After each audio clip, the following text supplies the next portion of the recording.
Nama saya Fitri Maulani dan saya bertindak selaku moderator pada diskusi IKUB hari ini. Seperti yang kita semua ketahui, saat ini kita berada di tengah pandemik virus corona dan sampai dengan saat ini kita belum menemukan vaksin dari virus tersebut. Pandemi ini telah menjadi isu global dan salah satu hal yang menjadi concern adalah ketidaktahuan kita atau kurangnya informasi yang valid mengenai pencegahan dan penanganannya, salah satunya mengenai vaksin dan imunitas tubuh kita. Banyak sekali informasi, berita, bahkan broadcast message yang tersebar di tengah masyarakat mengenai vaksin dan imunitas, namun kita belum tahu fakta dan juga kebenarannya secara ilmiah. Oleh karena itu, tema diskusi kita kali ini relevan sekali mengenai vaksin dan imunitas di era pandemi. Maka dari itu, saya akan memperkenalkan dua narasumber pada diskusi kali ini. Keduanya merupakan pakar di bidangnya masing-masing. Yang pertama, ada Bapak Profesor Widodo SSI, MSI PhD, MED-SC, selaku Guru Besar Fakultas MIPA, dan pakar biomolekuler Universitas Brawijaya. Beliau mengenyam pendidikan S1 dengan major biologi sel di Universitas Brawijaya, kemudian dilanjutkan dengan mendalami bidang biologi molekuler pada jenjang magister di Institut Teknologi Bandung. Serta beliau menyelesaikan gelar doktoral di University of Tsukuba, Jepang. Narasumber kedua, yaitu Bapak Dr. Mashun Muhammadi MKK, selaku Kepala Bagian Manajemen Mutu PT Bio Farma. Beliau meraih profesi dokter, Fakultas Kedokteran Universitas Brawijaya, kemudian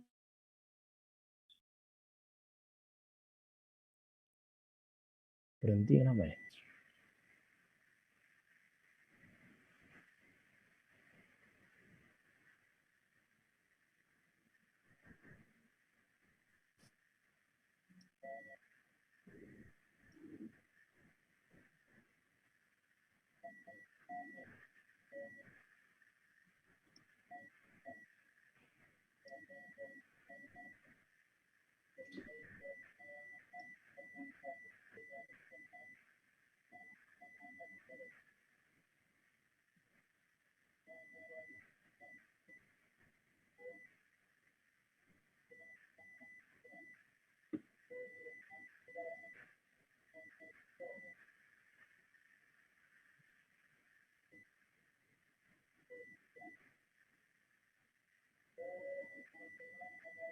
Mandek, Bu. Ini dari sananya atau gimana ya? Dari sananya kayaknya ya. Suaranya jadi hilang.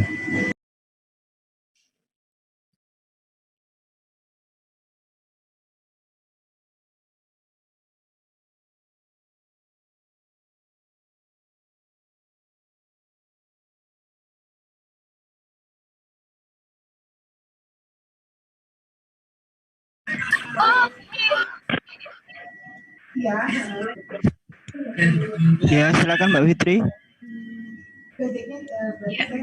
saya lanjutkan.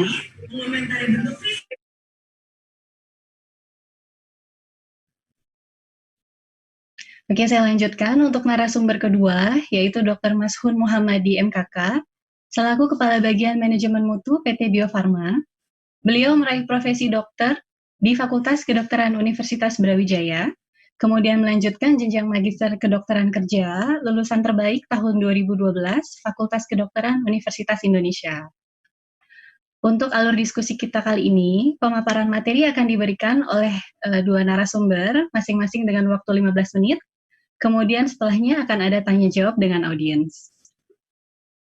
Untuk narasumber pertama, saya persilahkan kepada Prof. Widodo untuk menyampaikan materinya. Silakan Prof. Widodo.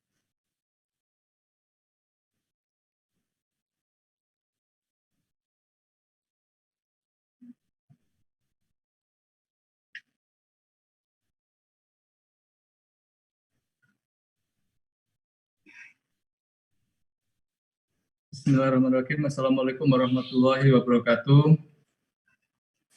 Selamat sore teman-teman IKUB, sahabat UBI TV dan juga sahabat UBI Radio.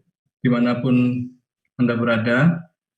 Yang pertama-tama kami ucapkan terima kasih kepada panitia IKUP atas kesempatan untuk bisa sharing pada sore hari ini mengenai tentang imunitas manusia karena faktor infeksi baik itu virus maupun bakteri. Dalam sore hari ini mungkin kita akan sedikit lebih fokus kepada virus sesuai dengan kondisi pada saat ini.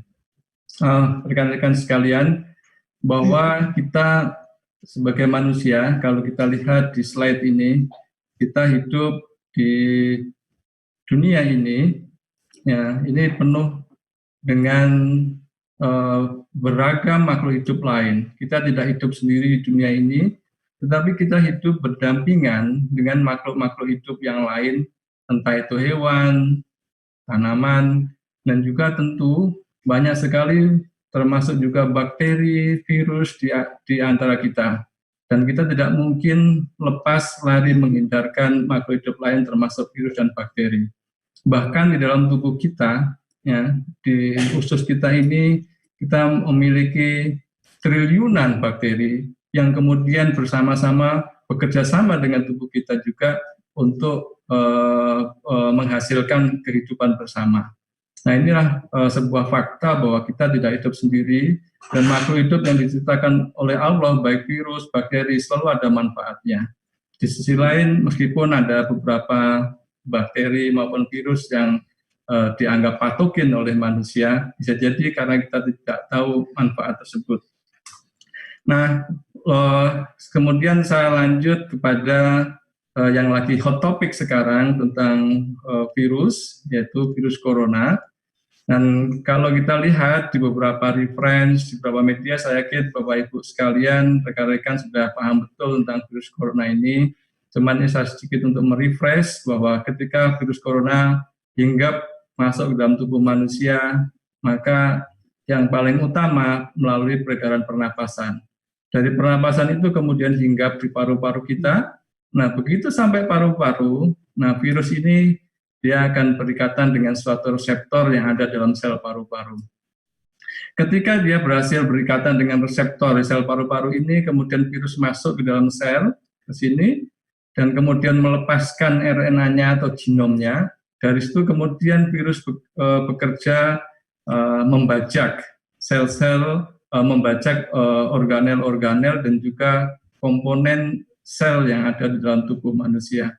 Sehingga dari proses pembajakan itu dia mampu melakukan penggandakan diri dan juga nanti akhirnya dia akan melepas dan merusak sel di tubuh manusia tersebut. Nah, ini kira-kira proses singkat bagaimana virus itu masuk kemudian keluar dan menggandakan diri. Nah, ketika proses ini terjadi dan ketika sel dalam tubuh ini dibajak oleh virus, maka akan terjadi kerusakan sel, terutama yang ada di paru-paru, dan ini salah satu faktor kenapa paru-paru kita itu akan sakit ya ketika terinfeksi oleh virus corona ini. Namun demikian, sebenarnya manusia sudah dilengkapi sistem imunitas, dan sistem imunitas itu yang kemudian dipakai untuk melawan virus tersebut. Nah, ini prinsip dasar saya kira. Ini katakanlah sel-sel yang ada dalam tubuh kita, kemudian ini adalah virusnya. Ketika virus tidak ada di dalam tubuh kita, nah sel-sel imun itu selalu ada dalam tubuh dan melakukan perondaan. Persis seperti kalau kita misalnya di jalan-jalan itu ada Pak Polisi. Nah, ketika yang nggak bawa helm, yang ketika ada yang melanggar, maka Pak Polisi ini berusaha untuk menangkap virus ini. Nah, ini secara normal di dalam tubuh kita.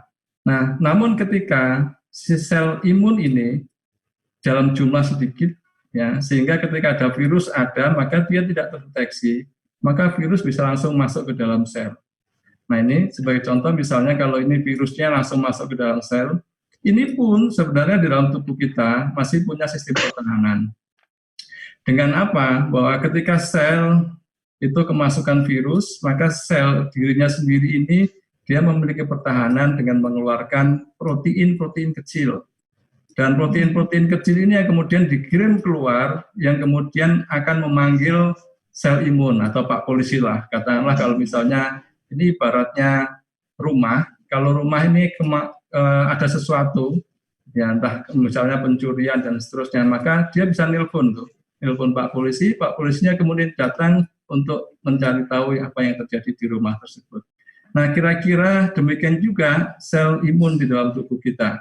Jadi begitu sel virus masuk ke dalam virus masuk ke dalam sel, maka sel ini akan memproduksi protein yang disebut dengan interferon dan juga interleukin 6 ini.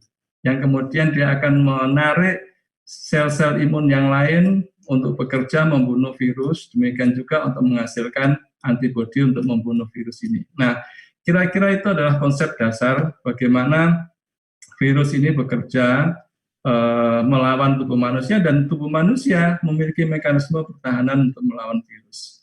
Nah, ada beberapa faktor lain dalam tubuh manusia itu sifatnya adalah balancing.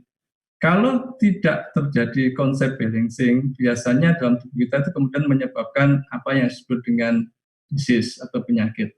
Demikian juga kalau misalnya sel ini tadi mengeluarkan interleukin 6, mengeluarkan interferon, jumlahnya terlalu banyak, maka akibatnya apa? Sel imun tubuh kita itu akan bekerja sangat besar dan kemudian dia akan mengeluarkan faktor-faktor inflamasi yang justru itu kadang-kadang juga akan menyebabkan disease ya, dalam konteks corona ini.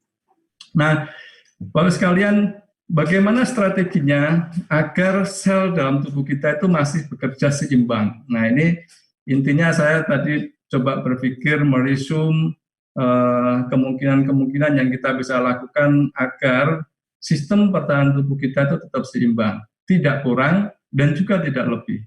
Kalau kurang, ketika ada virus masuk tidak terdeteksi, dan ketika lebih, ketika ada virus masuk dia bekerja overacting yang juga itu kurang baik untuk tubuh kita.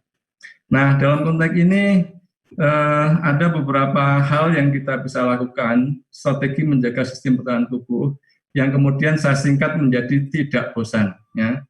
Ini tidak bosan di sini. Ya. T itu tidur yang cukup. Ya, ini saya kira semua paham, tidur cukup itu penting. Saya kira yang saya tulis ini semuanya paham, cuman kadang-kadang untuk melakukan itu agak berat. Ya, jadi masalah human being, bagaimana kedisiplinan kita. Termasuk saya itu juga sulit untuk bisa tidur dengan cukup ini. Nah, yang kedua adalah berpikir positif, olahraga yang cukup, kemudian stres manajemen, kita harus mampu mengatur stres, kita harus punya asupan antioksidan yang cukup, dan juga kita harus memiliki nutrisi yang seimbang. Coba kita lihat satu persatu apa dampak dari masing-masing itu. Nah, yang pertama adalah tidur. Kadang-kadang kita menyepelekan tidur, padahal tidur itu menjadi sesuatu yang sangat penting dalam tubuh kita untuk menjaga agar jam biologi kita itu tidak berubah atau tidak terjadi distorsi dari jam biologi kita. Setiap makhluk hidup di dunia ini, baik mikroba, hewan, tanaman, masing-masing memiliki jam biologi. Ketika jam biologinya itu normal, tidak distorsi, sistem pertahanan tubuh mereka, termasuk manusia, itu berjalan dengan baik. Ya. Tetapi kalau jam biologi kita itu mengalami distorsi atau ketidaknormalan, nah ini yang salah satu faktor utama sistem pertahanan tubuh kita itu akan melemah. Nah, beberapa reference itu menunjukkan bahwa jam biologi ini kalau kita tidur cukup, kita tidur sesuai dengan jam kita, ya, maka tubuh kita itu akan meningkatkan melatonin. Dan banyak faktor reference juga menyatakan bahwa melatonin salah satu faktor bagaimana untuk menjaga pertahanan tubuh kita. Dan banyak juga reference yang menyatakan bahwa melatonin ini salah satu faktor juga bagaimana seorang itu bisa resisten atau paling tidak itu memiliki risiko lebih rendah terhadap berbagai serangan virus, demikian juga penyakit-penyakit kanker, yang termasuk penyakit-penyakit degeneratif lain. Kenapa? Karena melatonin ini dia akan meningkatkan kerja sistem imun, demikian juga dengan mengatur jam biologi kita yang normal, maka proses-proses penyembuhan luka, kerusakan sel itu akan dilakukan dengan baik. Demikian juga dengan jam biologi itu termasuk bagaimana mengontrol perondaan sel imun. Tadi saya katakan bahwa kalau ada virus, kalau ada yang ronda, virusnya ditangkap dulu oleh yang ronda. Nah, kira-kira seperti itu. Ini juga bagian penting bahwa kita bisa mengatur jam biologis kita, ya, termasuk jam tidur, juga kecukupan untuk tidur. Ada beberapa referen lain yang menyatakan jika kita kekurangan jam tidur atau tidur kita itu tidak teratur, maka produksi antibodi kita itu juga menurun. Kita tahu bahwa produksi antibodi itu bagian terpenting untuk melawan virus. Demikian juga rentan terhadap infeksi virus, demikian juga terjadi peningkatan aktivitas gen-gen inflamasi. Kemudian saya lanjutkan, yang kedua adalah positive thinking. Berpikir dan bertindak positif itu adalah hal yang sangat krusial juga untuk mempertahankan sistem pertahanan tubuh kita. Ada sebuah reference, nanti mungkin bisa dibaca lebih detail, yang diterbitkan oleh INIS dari US itu, yang menyatakan bahwa orang-orang yang berpikir positif, berpikir untuk kebaikan sosial, membantu orang lain, melakukan donation, ya, itu di dalam tubuhnya itu terjadi proses perbaikan sistem imun dengan melakukan inaktivasi dari gen-gen inflamasi. Nah, kita tahu bahwa gen-gen inflamasi ini adalah sumber utama terjadinya penyakit-penyakit degeneratif, entah itu diabetes, entah itu jantung, hipertensi, ya. Nah, ini adalah sebuah referensi saya kira menarik sekali, sehingga berpikir positif, bertindak positif itu tidak hanya menguntungkan orang-orang di sekitar kita, sosial kita, tetapi juga justru secara alami itu gen-gen yang dalam tubuh kita juga memproteksi kita dari penyakit-penyakit degeneratif. Kemudian pengaturan stres. Of course, stres itu kadang-kadang diperlukan, ya. Contohnya adalah mild stress. Orang kalau stresnya ringan itu justru penting, karena apa? Kalau tubuh kita itu mengalami stres, entah karena faktor olahraga ringan misalnya, maka dia akan meningkatkan atau meng-on-kan atau menghidupkan alarm. Nah, alarm di dalam tubuh kita, oh tubuh kita itu ada stres. Dari situ, maka tubuh kita itu akan meningkatkan jumlah antioksidan. Kalau antioksidannya tinggi, ya otomatis dalam kondisi-kondisi kalau misalnya ada infeksi, ada stres dalam tubuh kita, maka tubuh kita sudah siap dengan meningkatkan imunitas. Nah, sebaliknya, kalau kita ada permasalahan dan permasalahan itu tidak bisa selesai atau yang disebut dengan long term stress, ini yang justru bahaya. Kenapa? Karena kalau stres kita terus-menerus tidak bisa kita manage, nah ini akan menghasilkan biasanya orang-orang yang stres dalam sistem yang continuous, itu kortikosteroidnya meningkat, dan itu kortikosteroid yang meningkat ini akan menurunkan ini imunitas, meningkatkan tekanan darah, dan juga mempengaruhi permasalahan yang ada di pencernaan. Jadi common sense, saya kira semua orang juga sudah tahu.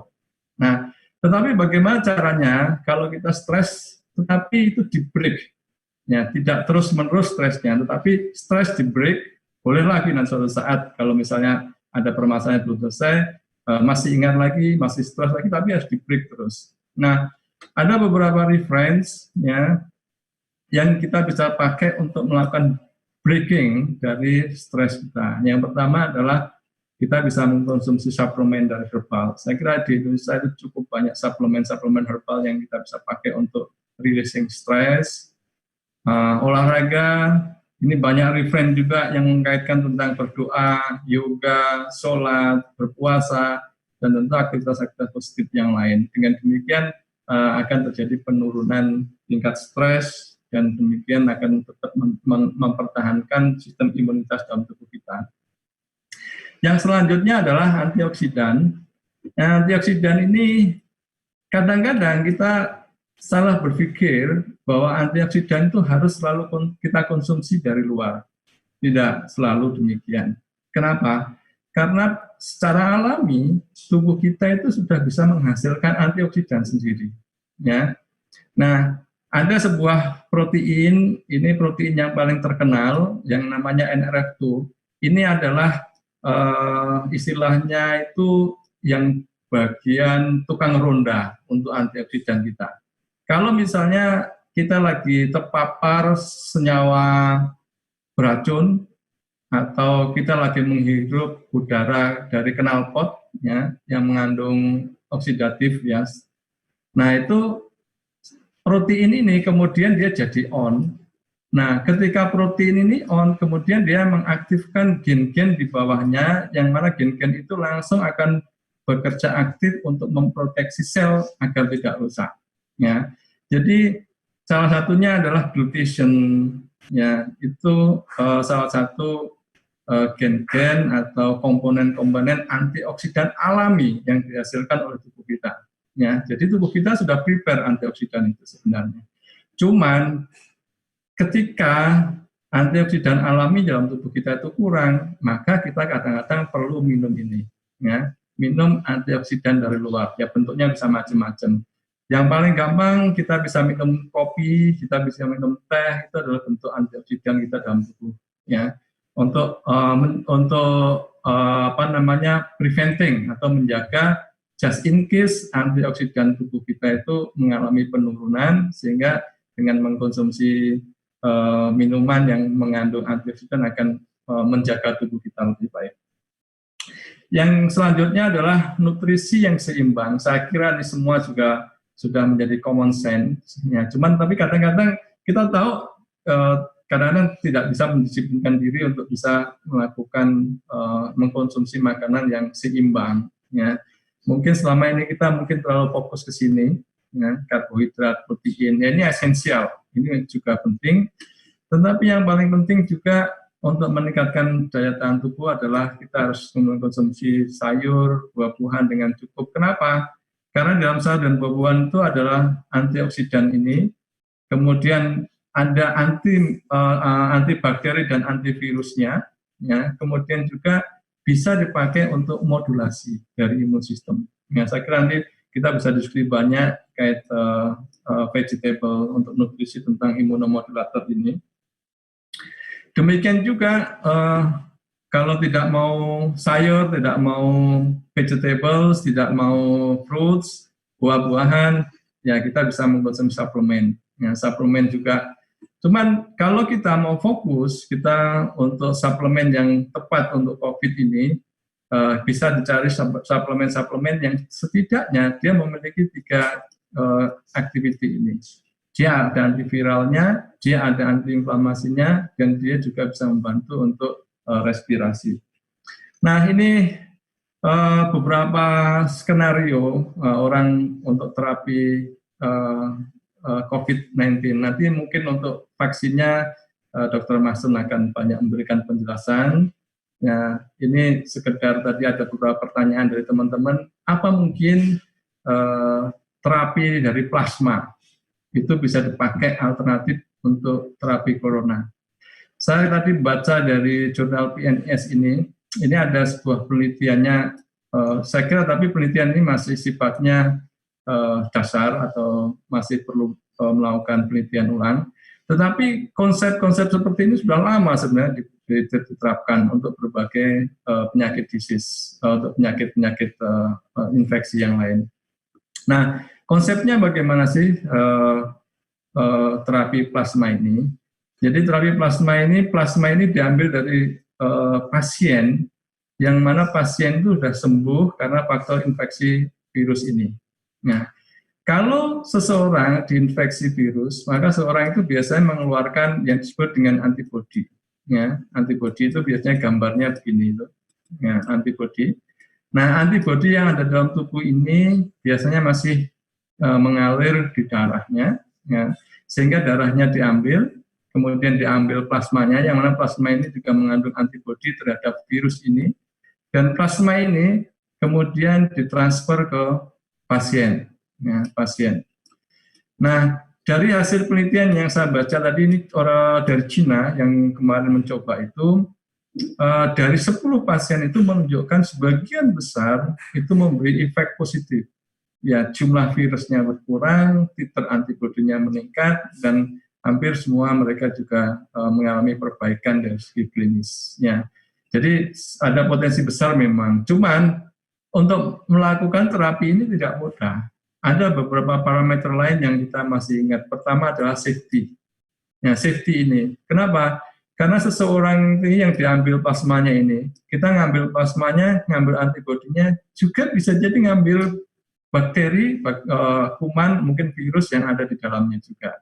Nah, sehingga orang yang diambil ini ya harus benar-benar free dari penyakit. Yang ini kadang-kadang nggak mudah ya untuk checking ke situ. Yang kedua adalah produksi antibodi ini kadang-kadang pada durasi waktu tertentu itu dia sudah menghilang, sehingga pengambilan pengambilan yang tepat untuk mengambil plasma ini juga saya kira masih perlu riset yang cukup ya. Demikian juga kalau satu orang ini diambil ya kira-kira kita tidak bisa berikan dalam jumlah banyak orang ya, karena jumlah volume darah itu juga terbatas. Ini salah satu limitation. Sehingga yang menarik nanti mungkin Dr. Masun bisa mencoba di Bio Farma, tidak diberikan pada virusnya, plasmanya tidak diambil dari human, tetapi virusnya diinjeksikan pada kuda misalnya, sehingga kita bisa mengambil plasma itu dalam jumlah yang banyak. Dan ini saya kira sudah terbiasa digunakan untuk mengobati poison dari ular ya, dari ular biasanya seperti itu. Nah, kemudian juga titer antibodi pada masing-masing individu ini kadang-kadang berbeda, sehingga istilahnya itu dosis yang harus diberikan itu bisa jadi sangat variabel, sehingga kalau kita tidak measure dengan baik, tidak diukur dengan baik, bisa jadi fails. Ya, kira-kira itu. Nah, ini saya kira sekedar introduction saya ya tentang bagaimana meningkatkan imunitas. Saya kira nanti akan lebih menarik kalau kita bisa diskusikan. Demikian yang saya bisa sampaikan. Saya kira terima kasih. Wassalamualaikum warahmatullahi wabarakatuh. Waalaikumsalam warahmatullahi wabarakatuh. Terima kasih pada Prof. Widodo yang telah menyampaikan materinya. Kita akan melanjutkan ke narasumber kedua ya, yaitu dari Bapak Dr. Mashun, MKK. Halo Bapak. Halo, Assalamualaikum warahmatullahi wabarakatuh. Waalaikumsalam. Untuk materi yang kedua kami persilahkan ya Bapak. Ya.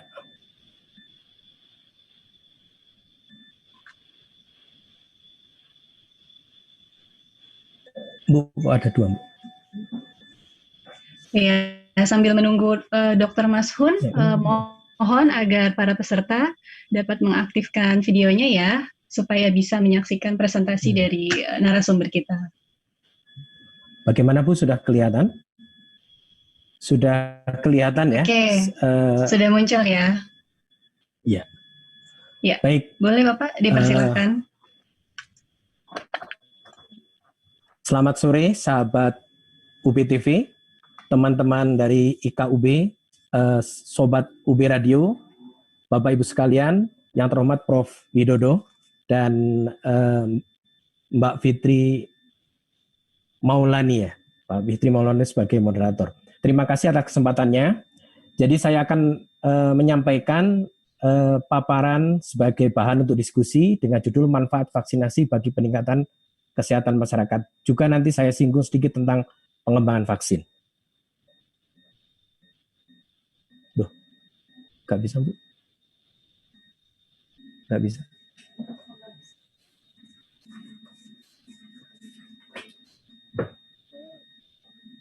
Nggak bisa ini? Nggak bisa maju ya? Ganti dulu yang satunya mungkin. Maaf, sebentar ya. Iya Bapak, silahkan.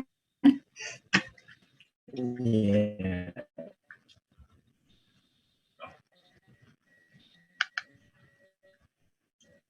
Ini mungkin.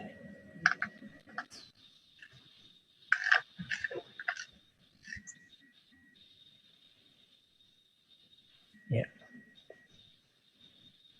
Sudah. Baiklah. Negara kita menghadapi beberapa permasalahan pada waktu yang lampau. Sampai saat ini cakupan imunisasi nasional rendah. Ini memang dibandingkan zaman Presiden Soeharto dulu kita jauh-jauh menurun ya.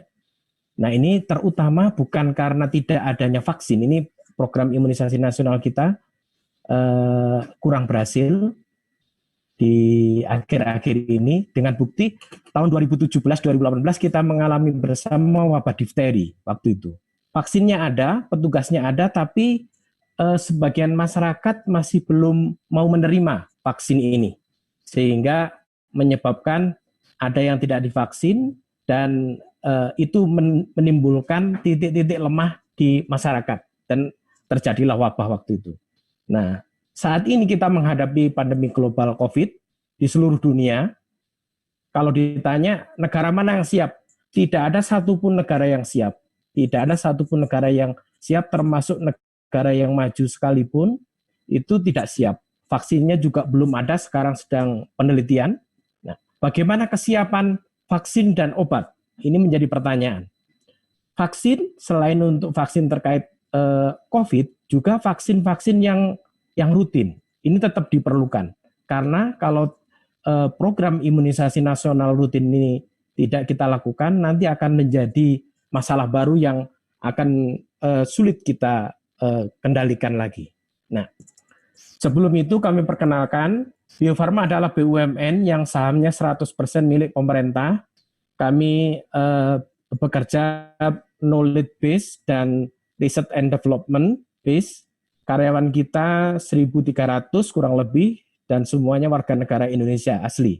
Kami menerapkan berbagai macam sistem manajemen terintegrasi, CPOB terkait produksi obat, GMP, itu yang standar internasional, good laboratory practice, good clinical practice, ISO 9001 tentang sistem mutu, 14001 tentang penanganan limbah, sistem manajemen K3, ISO 17025, dan seterusnya. Termasuk juga dengan Undang-Undang Jaminan Produk Halal, kita sudah menerapkan halal assurance system atau sistem jaminan halal. Kita punya kapasitas produksi yang besar, kurang lebih 3 miliar dosis per tahun, dan ini karena kita adalah BUMN, kita harus memenuhi kebutuhan dalam negeri. Kebutuhan untuk pemerintah, Kemenkes, Dinkes, sampai ke puskesmas. Begitu juga untuk kebutuhan vaksin swasta. Nah, setelah kebutuhan itu, kita masih punya kelebihan kapasitas yang kita ekspor ke berbagai negara, lebih dari 140 negara, termasuk juga ke 52 negara OKI, Organisasi Konferensi Islam. Nah, di OKI ini kita ditunjuk sebagai koordinator Center of Excellence dalam pengembangan vaksin, karena kebetulan OKI ini kan negara-negara berkembang ya, yang belum maju dalam pengembangan vaksin. Jadi Indonesia dianggap yang terdepan dalam pengembangan vaksin. Vaksin-vaksin kita ini sebagian besar sudah standar WHO, yaitu mendapat prakualifikasi WHO berbagai macam jenis vaksinnya, sehingga dengan adanya prakualifikasi ini dan izin dari Badan POM, kita bisa menggunakan vaksin kita baik di dalam negeri maupun kita ekspor ke luar negeri. Yang terakhir, dalam konteks holding, jadi baru-baru ini kami, Bio Farma, bersama dengan Kimia Farma dan Indo Farma, kita sudah jadi satu holding, Bio Farma sebagai induknya. Ini kita portofolio kewajiban kepada negaranya itu masing-masing ditata menjadi lebih baik. Kalau kami lebih fokus kepada vaksin, antisera, produk-produk life science, dan layanan imunisasi atau layanan vaksinasi. Kami kembangkan ke sana. Dan Kimia Farma, jelas ini obat-obatan, banyak memiliki jaringan retail apotik, retail klinik juga banyak, laboratorium klinik juga banyak mereka, dan distribusi, jaringan distribusi. Yang terakhir Indo Farma juga obat-obatan, herbal, dan nanti dikembangkan ke arah alat-alat kesehatan.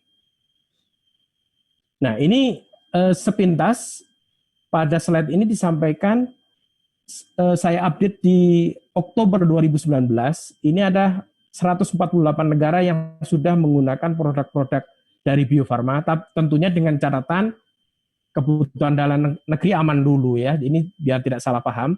Jadi dalam negeri aman, baru kelebihan kapasitasnya kita bisa berikan ke negara-negara sahabat. Ini sudah menggunakan 148 negara, dan yang saya beri tanda oranye itu adalah negara-negara OKI, Organisasi Konferensi Islam. Maksudnya adalah bahwa negara kita sebetulnya punya kemampuan untuk membuat produk yang berkualitas internasional, dan kita diakui ya, produknya itu memang berkualitas dan bermanfaat bagi masyarakat seluruh dunia. Nah, di satu sisi ini yang paradoksnya adalah sebagian masyarakat itu masih belum mau melaksanakan vaksinasi. Ini yang harus kita pecahkan bersama. Ya. Ini juga slide ini menyatakan bahwa program imunisasi itu adalah salah satu penemuan terbesar di bidang kesehatan. Dengan adanya imunisasi, maka berbagai penyakit menular berbahaya itu bisa dikendalikan dengan baik. Dan Bio Farma juga ikut berperan. Ini dulu penyakit namanya cacar api yang menimbulkan bopeng-bopeng, dan ini sekarang sudah tinggal sejarah, jadi tahun 80 sudah tereradikasi, dan pabriknya di Bio Farma sudah ditutup, tapi bekasnya ada, tempat produksinya, ini sudah diganti menjadi tempat produksi yang lain. Polio juga seperti itu, Bio Farma berkontribusi, bahkan Bio Farma mensuplai sampai 2/3 kebutuhan polio di dunia dengan oral polio vaksinnya. Dan di Indonesia ini sudah dinyatakan bebas polio 2014, Maret 2014, tapi program vaksinasi tetap jalan karena di beberapa negara masih ada yang berkasus, ya, ada kasusnya sehingga belum bisa dihentikan secara langsung, harus bertahap sampai yakin penyakit ini sudah tidak ada baru boleh dihentikan. Yang berikutnya adalah tentang tetanus. Tetanus dulu di negara kita dan di berbagai negara juga menjadi kasus ini, terjadi kematian bayi karena tetanus. Penyebabnya terutama karena 2 poin, yaitu yang pertama cara melakukan pertolongan persalinan yang tidak sesuai standar medis sehingga menimbulkan infeksi tetanus. Yang kedua memang waktu itu belum ada, ataupun kalau ada belum memasyarakat tentang vaksin tetanus. Nah, setelah vaksin tetanus diberikan kepada ibu-ibu, dulu kalau mau menikah perlu vaksin tetanus, dan nanti ibu-ibu hamil dilakukan vaksinasi tetanus. Dengan adanya vaksinasi ini memberi kekebalan kepada ibunya, sekaligus juga itu memberi kekebalan tidak langsung kepada bayi baru lahirnya. Dan pada saat bayi sudah lahir nanti masuk program pemerintah, mereka laksanakan program pemerintah, insya Allah ini sebetulnya bisa teratasi dengan baik. Nah, ini gambar beberapa penyakit yang bisa dicegah dengan imunisasi, baik imunisasi yang wajib maupun imunisasi yang pilihan. TBC ini bisa dengan vaksin BCG, difteri ini dengan berbagai macam vaksin difteri. Ini kemarin difteri ini juga cukup fatal kalau terkena dan terlambat ditolong bisa meninggal karena tertutupnya saluran nafas. Pertusis ini batuk rejan, tetanus tadi sudah, polio ini juga berbahaya, bisa menimbulkan kelumpuhan pada ekstremitas atau bagian kaki. Kalau menyerang otot dinding dada lebih berbahaya lagi, jadi bisa menimbulkan kematian atau dia perlu ventilator. Campak juga seperti itu, ini bisa panas tinggi dan menimbulkan beberapa komplikasi. Hemophilus influenza bisa menimbulkan pneumonia atau radang di paru-paru. Terus yang rotavirus ini menimbulkan diare pada bayi-bayi kita, ini juga cukup berbahaya. Hepatitis B juga sudah ada vaksinnya dan ini sangat berbahaya kalau tidak mendapat perlindungan. Dan terakhir kemarin rubella dengan vaksin MR. Rubella ini sangat berbahaya untuk menyerang kepada ibu hamil, terutama trimester pertama. Apabila trimester pertama terkena rubella, pilihannya ada dua kemungkinan. Satu, terjadi abortus, yang kedua terjadi congenital rubella syndrome, yaitu lahir tapi dengan berbagai macam kecacatan. Matanya buta, telinganya tuli, jantungnya bocor, otaknya kecil ya. Jadi tidak bisa berkembang dengan baik. Nah, selanjutnya saya perkenalkan refresh sedikit tentang apa sih sebetulnya vaksin itu. Jadi kalau kita terkena penyakit, tadi disampaikan dengan sangat bagus oleh Prof. Widodo, itu penyakit masuk ke tubuh. Penyakit masuk ke tubuh, penyakit yang berbahaya tadi. Nah, itu ada beberapa kemungkinan. Kalau sistem kekebalan imunitas itu siap, itu ya nggak apa-apa kita sehat-sehat saja. Ya, untuk penyakit-penyakit yang berbahaya. Tapi ada kemungkinan lain, patogen atau penyakitnya ini sangat banyak dan sangat berbahaya, sehingga tubuh kita tidak mampu mengatasi, kita bisa sakit. Sakitnya bisa berat, cacat, bahkan bisa meninggal. Nah, karena itu para ahli mencoba, bisa nggak sih kita membuat suatu produk sedemikian rupa yang dimasukkan ke tubuh, itu bisa merangsang timbulnya kekebalan, tapi tetap aman, tidak menimbulkan efek samping jadi sakit. Nah, inilah konsep dasar dari vaksin. Jadi vaksin adalah produk biologi yang nanti disebut zat aktifnya itu antigen. Antigen itu dibuat dari kuman itu tadi, dari bakteri atau virus.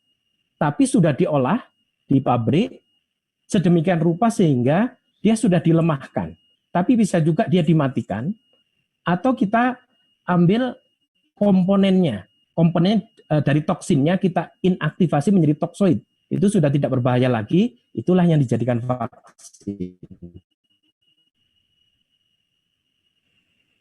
Atau kita ambil semacam kapsulnya. Vaksin itu diambil dari kuman, bakteri atau virus yang sudah diolah sedemikian rupa dia aman, tapi manfaatnya untuk merangsang timbulnya kekebalan dan memori sel itu masih tetap bisa didapatkan. Ya, itu intinya. Jadi kalau sudah dimasukkan ke tubuh, timbul kekebalan, dan kekebalan itu menjadi aktif dan siap. Sewaktu-waktu kuman yang ganas masuk, ini antibodinya sudah siap secara spesifik terhadap kuman sesuai vaksinnya. Ya. Jadi manfaat vaksinasi itu apa? Manfaatnya jelas, memberi kekebalan kepada individu yang divaksin, baik bayi-bayi, anak-anak maupun orang dewasa. Namun dalam konsep kesehatan masyarakat, ini juga apabila yang divaksin dalam jumlah yang besar, dalam suatu kelompok dan dalam suatu negara, bahkan dalam konteks dunia, itu bisa menimbulkan kekebalan kelompok. Kekebalan kelompok ini jangan sampai salah paham ya, kekebalan kelompok kalau melalui vaksinasi itu konteksnya bagus. Tapi kekebalan kelompok tapi dibiarkan tanpa divaksin, dipaparkan dengan penyakit berbahaya, ini tidak boleh, tidak bagus, karena resikonya sangat tinggi, bisa sakit, cacat, bahkan menimbulkan kematian. Nah, gambarnya seperti ini. Kalau yang warna biru itu adalah masyarakat yang tidak punya kekebalan dan masih sehat. Contohnya ini penyakitnya difteri ya. Yang warna merah adalah masyarakat yang sakit dan dia menderita penyakit difteri tadi yang sangat menular. Ya. Akibatnya apa? Dalam waktu singkat, gambar yang sebelah kanan terjadi wabah, itu merah semua. Penularan dari satu orang ke orang yang lain. Gambar kedua, itu pemerintah sudah membuat program, dilakukan vaksinasi dengan bagus programnya. Tapi sebagian masyarakat kita menolak dengan berbagai alasan. Saya tidak mau divaksin karena ini, karena itu, karena takut panas, takut sakit, atau alasan yang lainnya. Sehingga yang divaksin sedikit, yang warna kuning itu divaksin sedikit. Tetap terjadi wabah, walaupun yang kuning tadi tidak sakit karena dia sudah kebal. Tapi masyarakat yang lain ini tidak bisa terlindungi, wabah tetap terjadi. Nah, yang terakhir ini yang diharapkan, apabila seluruh mayoritas lebih dari 95% masyarakat, kalau bisa hampir 100%, ini divaksin semua sesuai program pemerintah, sesuai program imunisasi wajib, ini seolah-olah melindungi beberapa masyarakat kita yang tidak bisa divaksin, misalkan dia punya penyakit leukemia, dia punya penyakit sistem kekebalan yang lain, atau dia punya alergi vaksin, memang dia tidak bisa divaksin. Ini seolah-olah dia memohon perlindungan kepada lingkungan sekitarnya, yang dengan catatan dia divaksin. Seolah-olah yang warna kuning itu melindungi dia, yang merah-merah mau menularkan terhambat cara penular. Inilah konsep kekebalan kelompok atau herd immunity yang sudah diakui oleh para ahli. Nah, ini adalah usulan dari kami, dan ini PR kita bagaimana kita bisa membantu pemerintah kita, bagaimana supaya cakupan imunisasi dan teman-teman di puskesmas, teman-teman dokter, teman-teman di dinas kesehatan itu bisa melaksanakan tugas dengan baik, yaitu cakupan imunisasi nasional yang tinggi. Karena sekarang masih menjadi PR ini, banyak yang bermasalah. Jadi intinya adalah edukasi masyarakat.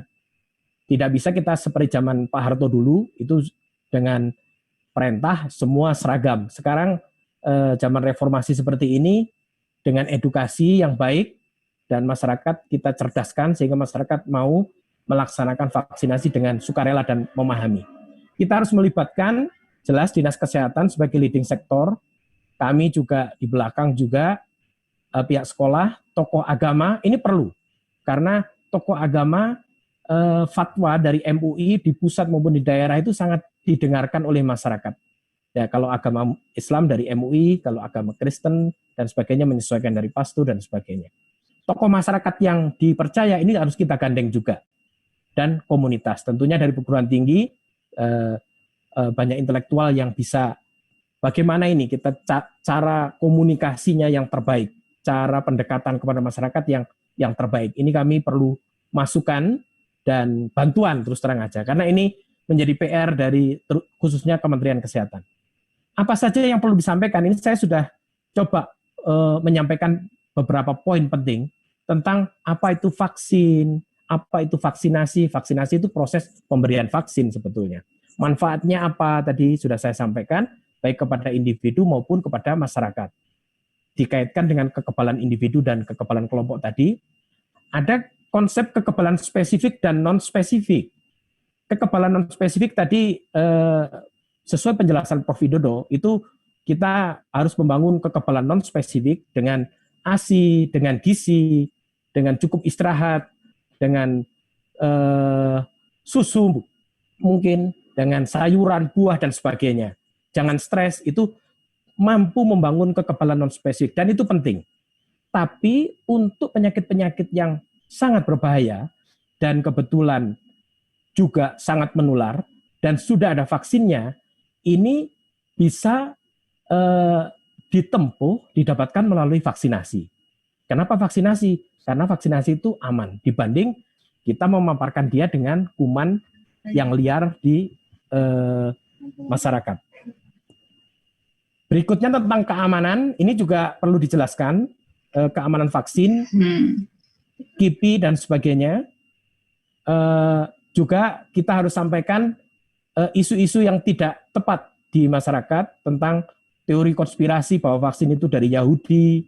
Terus kalau ada kasus vaksin palsu, ini harus segera ditangkap yang oknumnya supaya penegakan hukumnya dengan sebaik-baiknya. Juga pertanyaan masyarakat terkait halal haram ini kita harus jelaskan yang sebaik-baiknya bersama dengan tokoh agama. Ya. Selanjutnya, ini saya sampaikan masuk ke konsep proses produksi dan nanti pengembangan. Secara sederhana, ini ada 7 step. Yang pertama, ini proses produksi rutin ini. Proses produksi rutin di mana seatnya sudah ada di kami ya. Pertama kita siapkan bibit vaksin dan medianya. Berikutnya, kuman tadi ditumbuh kembangkan dalam media, dikultivasikan sehingga dia berkembang dengan banyak. Setelah berkembang dengan banyak, kita panen. Setelah kita panen, kita lakukan inaktivasi sesuai antigennya tadi. Ada yang dimatikan, ada yang dilemahkan, ada yang komponen toksinnya diinaktivasi, dijadikan toksoid, dan sebagainya. Nah, step kelima, ini jadilah vaksin setengah jadi yang disebut konsentrat vaksin atau balek. ini kita murnikan, ini bisa kita simpan dalam waktu yang lama untuk persediaan, atau ini juga bisa kita ekspor beberapa negara sahabat, India dan negara-negara yang lain yang sudah punya pabrik. Ini dia membeli baleknya, tidak berupa vaksin. Jadi ini juga memungkinkan apabila mereka punya pabrik. Tahap selanjutnya dilakukan formulasi, ini ditambahkan beberapa zat-zat yang lain ya untuk adjuvan, untuk meningkatkan respon kekebalan, terus ada stabilizer dan preservatif dan sebagainya. Itu ditambahkan beberapa zat lain. Berikutnya di filling, dikemas, dan jadilah vaksin yang sudah sesuai produk akhir seperti itu.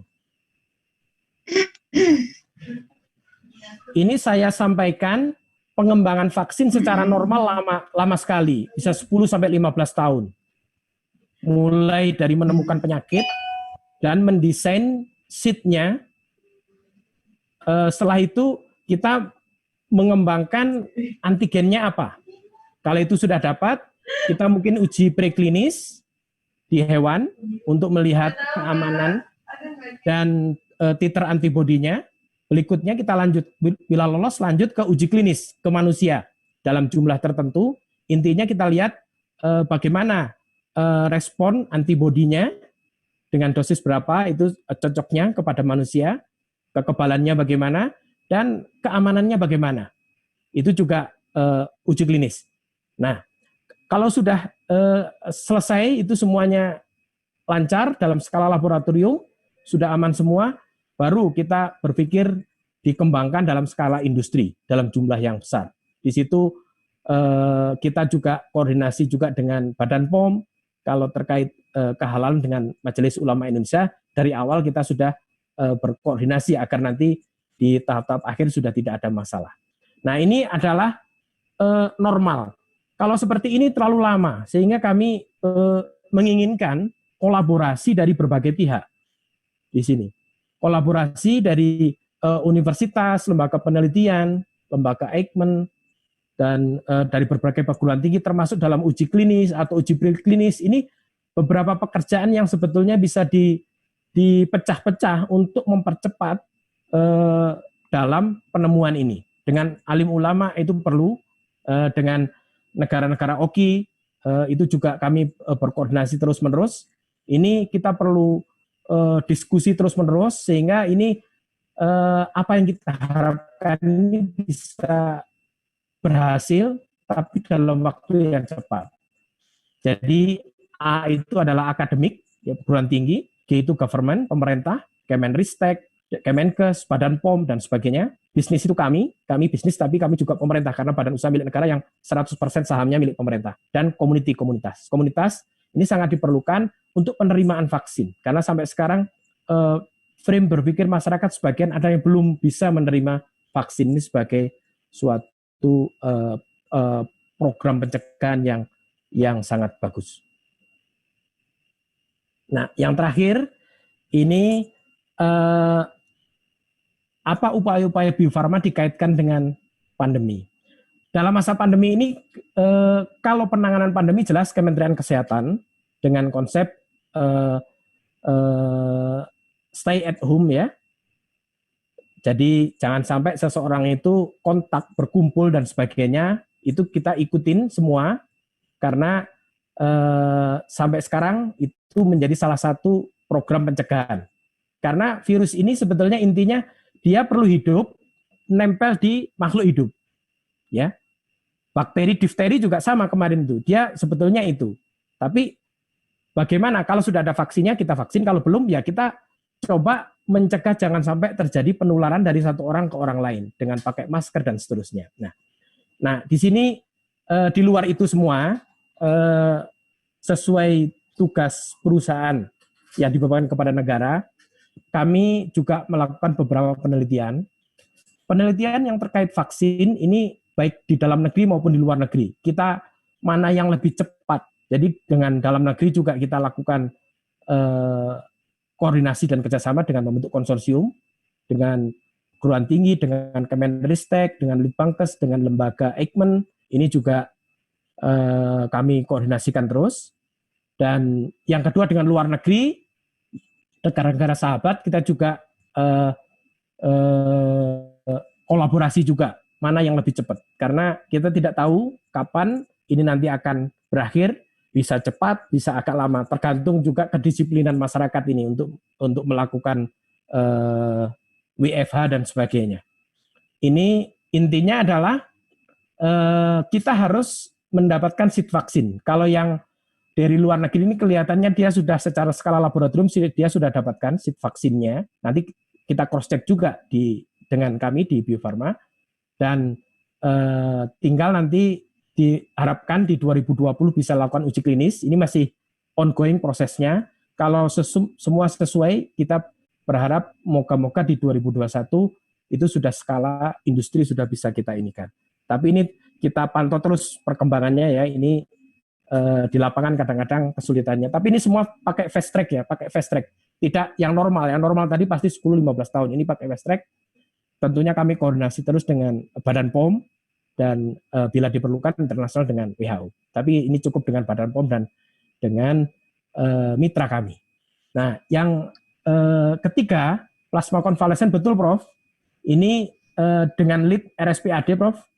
Ini kami juga sedang melakukan penelitian dengan RSPAD, dengan Bio Farma dan lembaga Eijkman. Ini plasma konvalesen dari pasien-pasien yang sudah sembuh. Dan itu memang ada banyak protokol ya, protokol yang harus kita penuhi, bahwa dia harus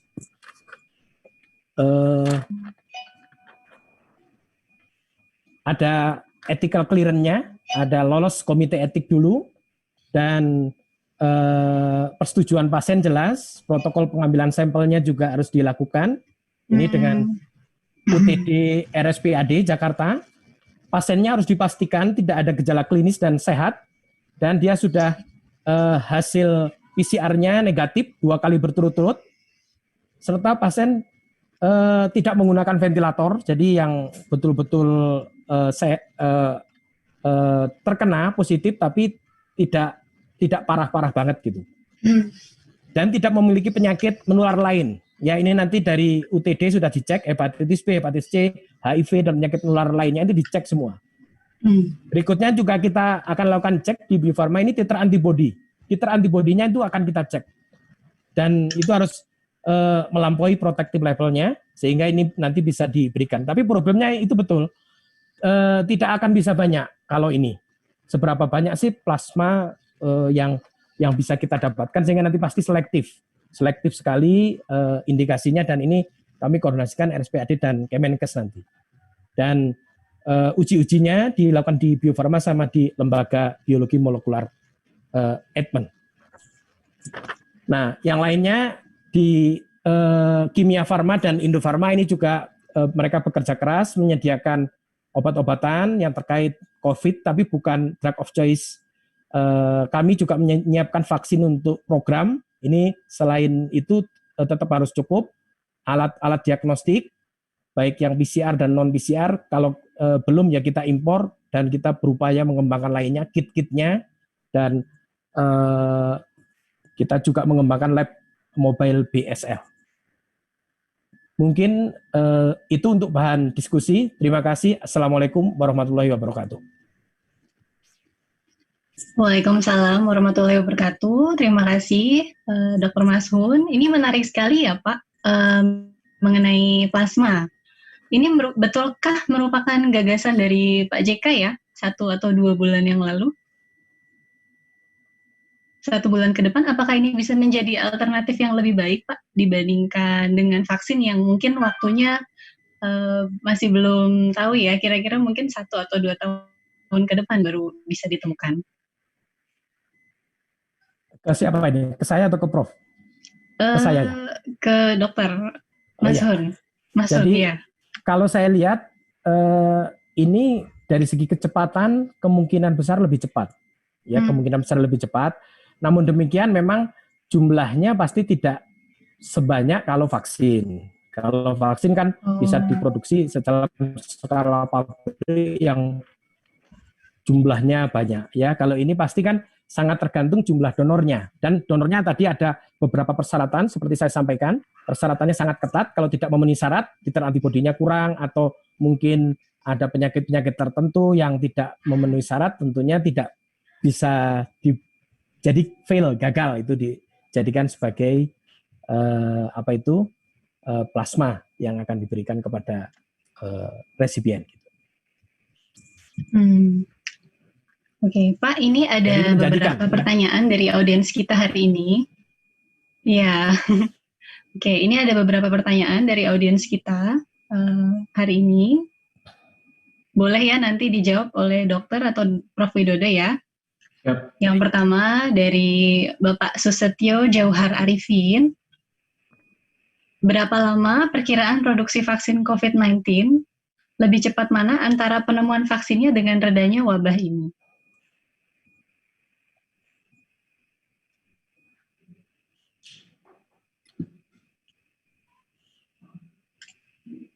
Kemudian pertanyaan yang kedua, bagaimana produsen vaksin bisa memberi jaminan produk vaksinnya halal?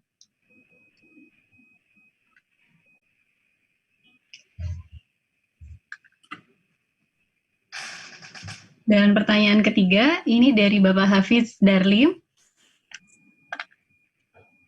Apakah pandemi COVID-19 ini harus menunggu tersedianya vaksin terlebih dahulu untuk bisa reda? Saya kira 3 dulu ya, Prof. dan Dokter. Ya. Oke. Baik, siapa dulu ini? Saya dulu ya, saya coba. Boleh Prof. Ya, terima kasih. Pertanyaan saya kira ini menjawab pasti tidak memungkinkan, tapi yang jelas kita berharap ya pandemi ini segera selesai, ya selesai sebelum ketemu vaksin. Karena apa? Karena vaksin ini paling cepat itu kemungkinan besar itu masih tahun depan. Itu pun kalau beberapa trialnya itu menunjukkan indikasi yang positif ya, dari US. US saya kira itu dia kemarin menyatakan bahwa kira-kira paling tidak 8 bulan ke depan. Itu kalau perlu clinical trial. Dan saya kira ini kalau nunggu 8 bulan sampai tahun depan kan terlalu lama saya kira. Ya kita mudah-mudahan berharap pandemi segera selesai sebelum dalam waktu yang sesingkat-singkatnya. Apakah itu mungkin ya? Ada pertanyaan yang menjawab yang pertanyaan tadi. Saya kira itu sangat mungkin ya. Saya kira kalau kita belajar dari beberapa sejarah itu pandemi ini bisa disappear dengan sendirinya tanpa harus melakukan mass vaccination pada komunitas. Saya kira itu ya mungkin jawaban yang saya bisa berikan untuk vaksin yang halal dan seterusnya. Saya kira termasuk yang pas untuk menjawab. Terima kasih. Ya, terima kasih Prof. Dengan Dr. Masud, mungkin ada tanggapan? Baik, tentang berapa lama penemuan vaksin dan redanya wabah. Nah ini sama jawaban saya dengan Prof. Bahwa karena kita tidak mampu memprediksi dan kita tidak bisa para ahli untuk mencoba menemukan vaksinnya tetap jalan. Mereka yang bertugas mencari, meneliti itu tetap jalan, ya, semaksimal mungkin tetap jalan. Tapi bagaimana cara-cara lain untuk menghentikan wabah ini juga tetap harus dijalankan. Salah satunya dengan plasma itu ya, Dok ya? Ya, jadi plasma itu salah satunya. Yang lainnya yang penting yaitu kedisiplinan ya, kedisiplinan masyarakat. Kalau di Cina kan ada lockdown dan sebagainya, itu mencegah virus itu menular dari satu orang ke orang lain, ya. Itu tetap utama yang harus dilakukan. Dan yang lainnya tadi upaya-upaya seperti disampaikan Prof dengan presentasinya tadi untuk meningkatkan daya tahan tubuh itu juga diperlukan. Terus satu lagi, ada beberapa orang-orang yang sangat beresiko, ini disiplinnya harus lebih tinggi, yaitu mereka yang mempunyai penyakit-penyakit berbahaya yang beresiko terjadinya komorbid ya. Jadi komorbid itu penyakitnya dia dengan COVID itu akan menjadi fatal, seperti diabetes, terus penyakit-penyakit paru ya, penyakit ginjal, leukemia, dan beberapa penyakit yang termasuk hipertensi juga yang berat, itu juga mereka harus memiliki kedisiplinan yang lebih tinggi dibanding teman-teman yang masih sehat dan fit ya. Teman-teman yang sehat fit juga kalau nggak perlu-perlu banget jangan keluar, kalaupun keluar harus pakai masker. Dan distancing 2 meter itu tetap harus kita lakukan. Nah,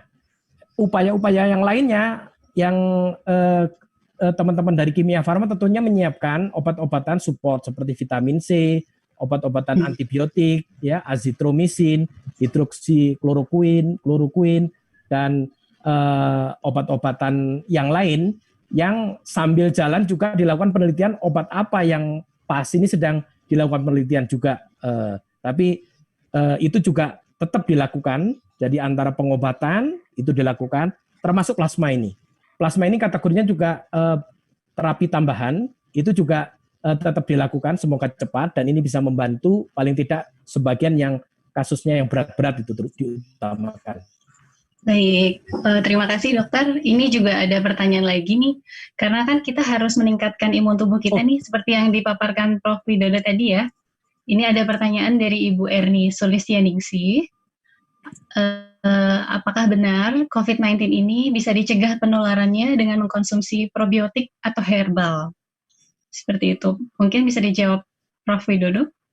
Ya, terima kasih. Jadi sebenarnya dalam diskusi hari ini untuk imunitas tadi, bagaimana imunitas kita itu bisa meningkat, ada 2 skenario tadi.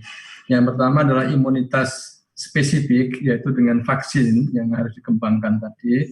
Yang kedua adalah imunitas non-spesifik. Dan imunitas non-spesifik ya yang tadi saya coba ilustrasikan dengan tidak bosan tadi. Nah, salah satunya tidak bosan tadi ya mengkonsumsi nutrisi-nutrisi termasuk juga probiotik.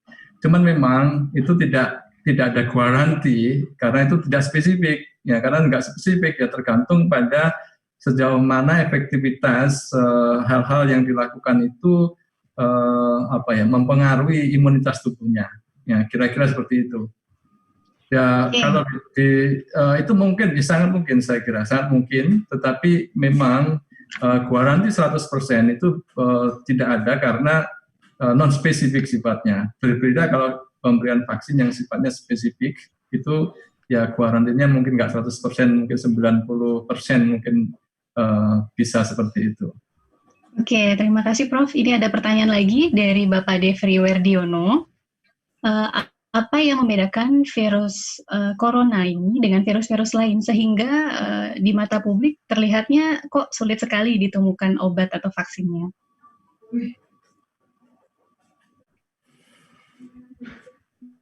Mungkin dari Prof atau dokter ada yang mau menanggapi? Ya, mungkin saya sedikit nanti biar Dr. Masen bisa menambahkan. Yang pertama adalah coronavirus ini sebenarnya nggak terlalu spesifik banget ya, karena coronavirus ini kan sudah ada juga tahun lama sebelum sekarang ini ada. Cuman memang ada beberapa yang sifatnya mutation. Ya, kalau kita nyebutnya mutasi atau variasi. Nah, variasi atau mutasi itu sebenarnya nggak banyak, ya, cuman beberapa asam amino, dan beberapa asam amino itu yang berbeda sehingga diduga, ini masih dugaan, ya, apakah itu betul apa enggak, sehingga menyebabkan dia jauh lebih infektif atau dalam konteks mudah menginfeksi dibanding dengan virus corona sebelumnya. Itu kira-kira seperti itu. Nah, karena ada mutasi tadi, ya, sehingga treatmentnya ya, dan juga terapinya juga ada perbedaan. Dan sehingga obat-obat yang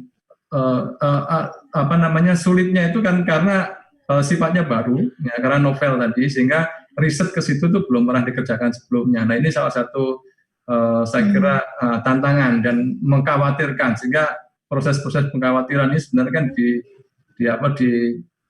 digelurakan oleh teman-teman dari peneliti ya, bahwa karena ini baru, belum pernah dilakukan penelitian sebelumnya, sehingga menjadi awareness secara internasional. Kira-kira seperti itu. Oke, terima kasih Prof. Ini ada pertanyaan lagi. untuk Dokter Masun, apakah penggunaan plasma ini sifatnya kuratif?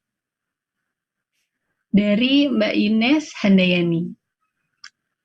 Ya, sebetulnya konsepnya itu mirip pada saat Bio Farma membuat anti tetanus serum, serum anti bisa ular, dan serum anti difteri. Cuman bedanya kalau yang sudah jalan, yang tadi saya sebutkan, itu antigen, itu kita suntikkan ke kuda, terus di dalam tubuh kuda timbul antibodi atau kekebalan, dan di darah kudanya kita ambil, terus kita murnikan, itu antibodinya kita ambil. Jadi itu antibodinya bersifat pasif. Beda dengan vaksin, kalau vaksin itu antibodinya bersifat aktif, artinya pembentukan antibodinya itu di dalam tubuh pasien. Nah ini sudah berupa antibodi yang diberikan, jadi memang bersifat lebih ke kuratif atau pengobatan.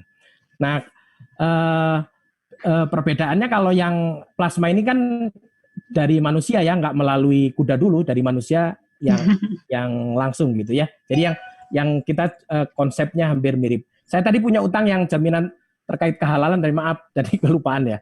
Jadi intinya Bio Farma sudah mengembangkan sistem jaminan halal terhadap produknya. Sistem jaminan halal itu intinya secara garis besar bagaimana memastikan mulai bahan baku, proses produksi, sampai produk akhir. Itu dari pihak internal kami.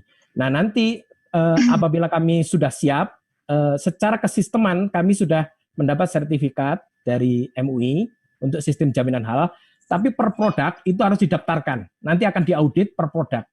Nah contoh produk-produk yang sudah mendapat sertifikat halal, baik produk Bio Farma sendiri yang maupun yang kita impor, itu contohnya adalah meningitis untuk umroh haji, itu sudah mendapat sertifikat halal itu ya, meningitis Menivac itu sudah.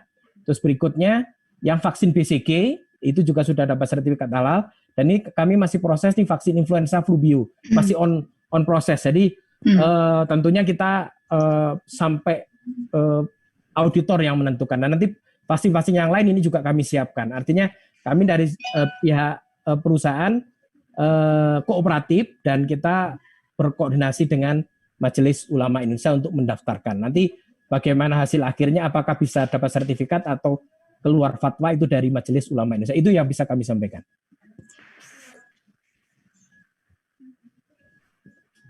Baik, ini juga ada pertanyaan lagi untuk Prof. Widodo dari Ketum IKUB, Prof. Ahmad Erani Yustika. Prof. Widodo, tidur yang berkualitas itu mulai jam berapa? Sebaiknya tidur sendiri atau ada temannya, Pak? Ini pertanyaannya nih kemana arahnya ini ya? Gak tahu nih, Prof. Erani nih. Oke, jadi gini, sebenarnya gini, di alam itu ada yang disebut dengan biological clock atau jam biologi tadi, dan jam biologi itu mengikuti peredaran matahari. Jadi kalau mataharinya sudah tenggelam, artinya kan gelap. Nah gelap ini sebenarnya kegelapan itu, cahaya itu kan tidak ada masuk ke mata. Ketika tidak ada cahaya masuk ke mata, maka tubuh kita itu akan memproduksi yang disebut dengan melatonin, sehingga akan menginaktivasi atau mengistirahatkan kita untuk tidur. Ya. Kalau yang ideal, ya idealnya setelah jam 8, jam 9 itu waktu ideal untuk tidur sebenarnya. Nah itu kalau tidak mampu jam 8, jam 9, ya at least jam 10, itu idealnya memang harus tidur, apalagi kalau sudah memasuki fase aging ya. Nah karena semakin aging itu kemampuan tubuh kita melakukan metabolisme itu akan semakin berkurang. Ya kira-kira seperti itu ya. Tapi durasi tidur ini tergantung usia, tetapi kalau usia-usia dewasa itu kira-kira 7 sampai 9 jam waktu normal tidur itu. Kira-kira itu. Soal teman tadi, nah ini tergantung. Kalau ada temennya bisa tidur lebih nyenyak, lebih bagus itu sebenarnya. Gimana nih Prof. Erani? Udah terjawab belum, Prof?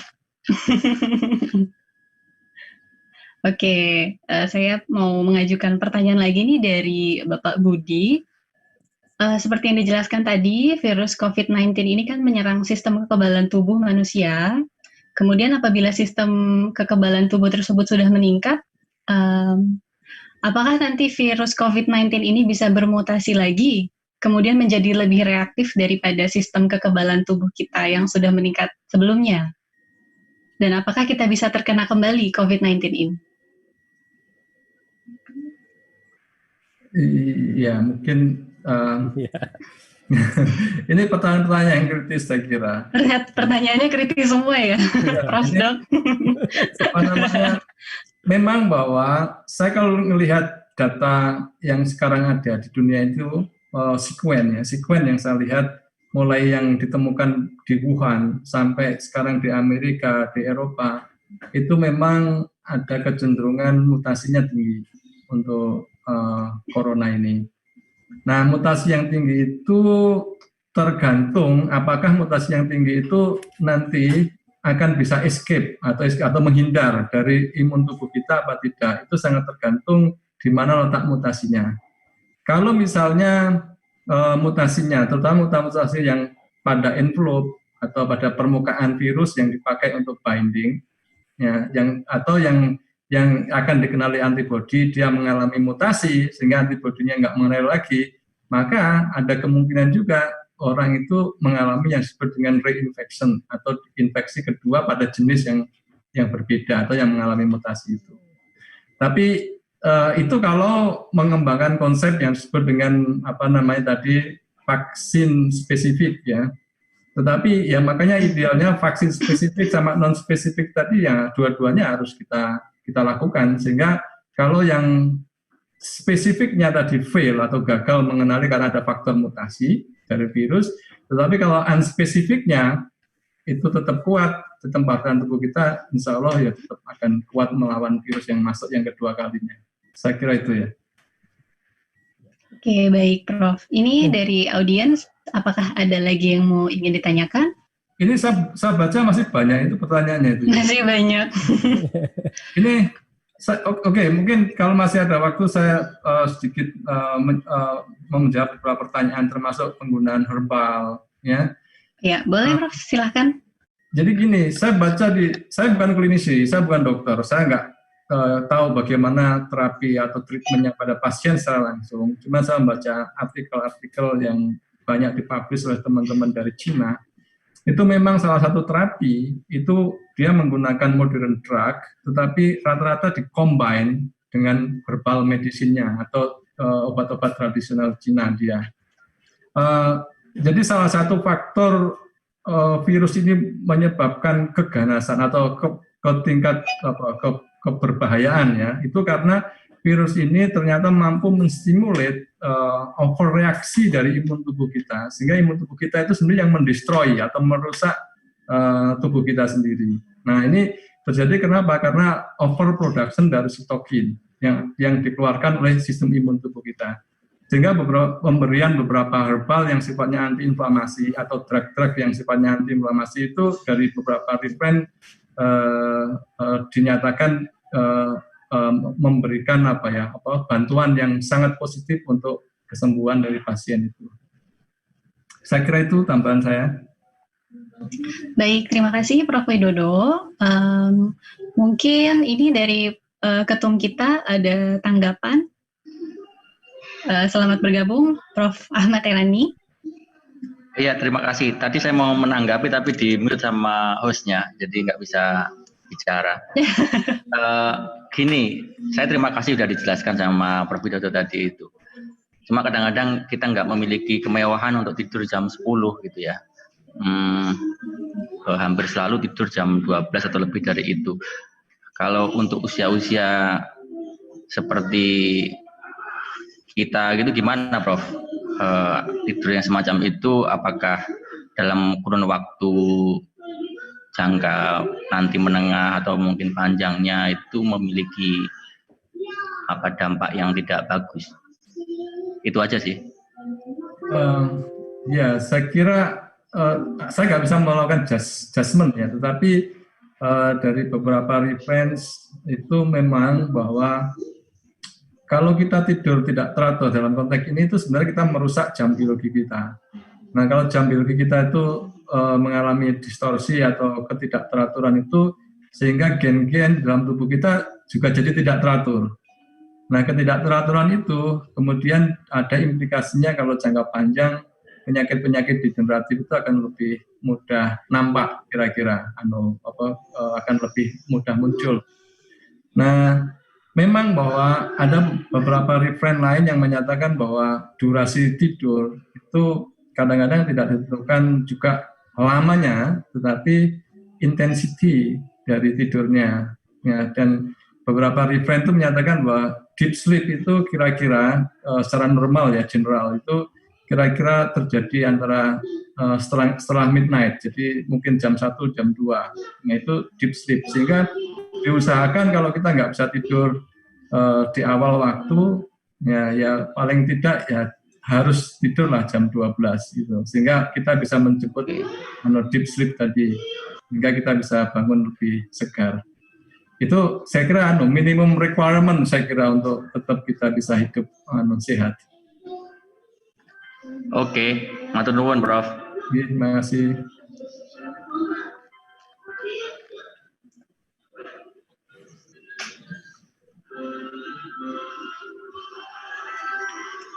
Baik, apakah ada pertanyaan lagi? Mungkin audiens sudah cukup kali ya? Saya membaca ada pertanyaan tadi. Iya, Prof. Boleh. Mungkin masalah hoax ya. Jadi apakah betul vaksin itu dikembangkan dengan apa tadi ya, ekstrak jeruk atau apa gitu? Saya kira itu mungkin kurang tepat ya. Kita emang harus hati-hati sekarang itu untuk memfilter informasi-informasi yang kadang-kadang kesannya itu mungkin betul, tapi bisa jadi itu kurang valid. Saya kira itu.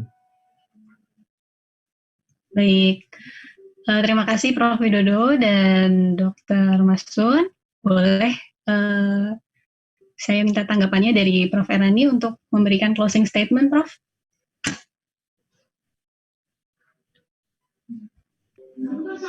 Udah selesai ini ya? Iya, Prof. Oke, baik. Terima kasih.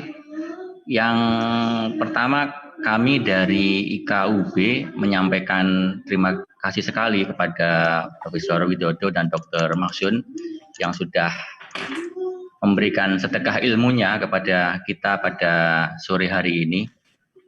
Mudah-mudahan ilmu tadi itu menjadi bukan hanya pengetahuan kepada kita semua, tetapi juga pahala berlipat, khususnya kepada Profesor Widodo dan Dr. Masun. Mudah-mudahan tidak kapok untuk bergabung lagi di forum IKUB ini.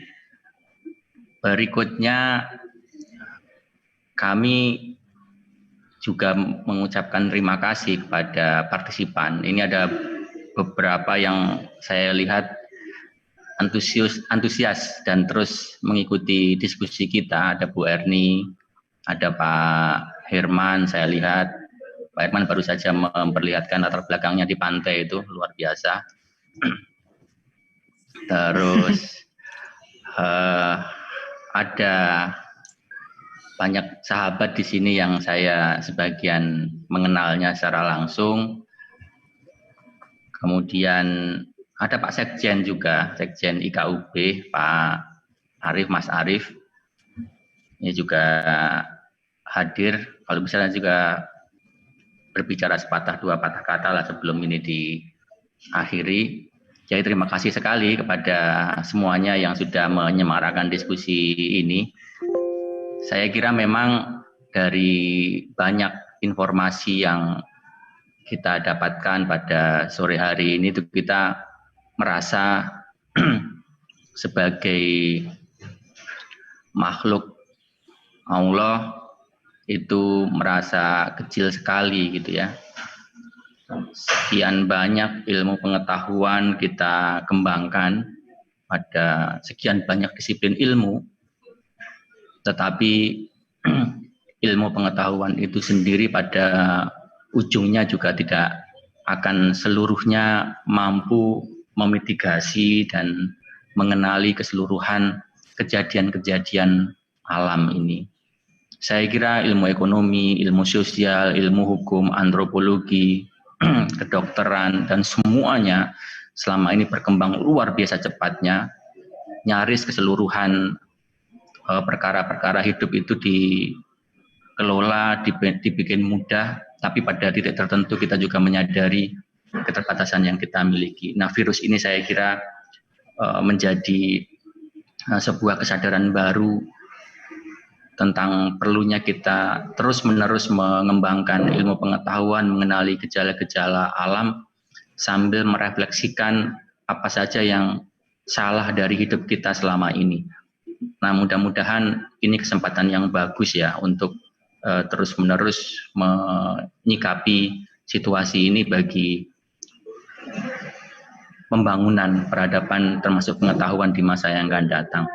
Saya kira dari saya itu, kemudian nanti hari Rabu masih akan ada diskusi lagi, kita selenggarakan secara reguler diskusi-diskusi ini, saya mohon tetap berpartisipasi. Kalau ada usulan mengenai topik-topik apa yang perlu dibahas, silahkan disampaikan kepada kami. Yang dibutuhkan kira-kira apa, misalnya topik terkait dengan pandemi dengan rumus matematika, fisika atau apa yang saya juga nggak tahu pasti gitu intinya, atau mungkin wabah corona ini dikaitkan dengan agama atau apapun saja, silakan. Kami akan mencoba memfasilitasi itu demi kemanfaatan bagi kita semua. Ini forum IKUB, diajak teman-temannya bergabung sebanyak mungkin, karena di luar perkara menambah pengetahuan, saya kira ini juga forum silaturahmi yang baik. Saya kira itu, sekali lagi terima kasih atas partisipasi semua, terutama kepada para pembicara, moderator, para pengurus IKUB yang menyiapkan acara ini. Saya sendiri mohon maaf apabila di dalam memfasilitasi kegiatan ini ada banyak khilafnya. Itu yang bisa saya sampaikan, dan nanti saya mohon Pak Arief juga menambahkan sedikit saja. Terima kasih, saya akhiri sekian. Wassalamualaikum warahmatullahi wabarakatuh. Waalaikumsalam warahmatullahi wabarakatuh. Terima kasih, Prof. Ferani. Ya, terima kasih Ketum. Salam kenal dengan Prof. Widodo, Dr. Masun. Saya terima kasih sudah kita coba hubungin dengan dalam waktu singkat bersedia, dan memang kita berharap bahwa forum seperti ini tuh lebih jauh lagi adalah memperkenalkan sesama alumni, karena selama ini saya hanya mendengar misalkan ada yang di Bio Farma, Dr. Masun gitu. Nah, dengan seperti ini kita bisa melihat secara langsung Dr. Masun, nantinya juga alumni-alumni lain yang di sini yang ingin berinteraksi, berhubungan dalam konteks profesi maupun hubungan yang lainnya, silahkan. Dengan Prof. Widodo juga akhirnya kita kenal bahwa kita memiliki profesor yang hebat dalam sel kanker seperti ini, lulusan Jepang. Nah, hal seperti ini yang kita coba akan kenalkan kepada sesama alumni, karena tentu saja di alumni itu banyak lintas angkatan ya. Saya sendiri cukup jauh, mungkin cukup jauh angkatannya dengan Mas Dr. Masun ataupun Prof. Widodo. Mungkin itu saja, terima kasih, dan tentu saja biar kami tidak kesulitan mencari ide-ide, saya dan Ferdi itu kadang juga bingung, Fer, ini minggu depan apa yang dibahas. Jadi kita harapkan semua masukannya. Itu Ferdi selalu stres kalau setelah selesai langsung saya kejar berikutnya apa gitu. Terima kasih semuanya. Assalamualaikum warahmatullahi wabarakatuh. Waalaikumsalam warahmatullahi wabarakatuh. Waalaikumsalam warahmatullahi wabarakatuh. Terima kasih Pak Arief. Maka dari pernyataan penutupan dari Prof. Ferani dan Pak Arief barusan, maka kita juga akan mengakhiri diskusi IKUB forum keempat kita hari ini. Terima kasih atas partisipasi dari audiens, narasumber, dan juga panitia yang telah menyelenggarakan. Apabila ada kesalahan saya mohon maaf. Terima kasih. Assalamualaikum warahmatullahi wabarakatuh. Waalaikumsalam.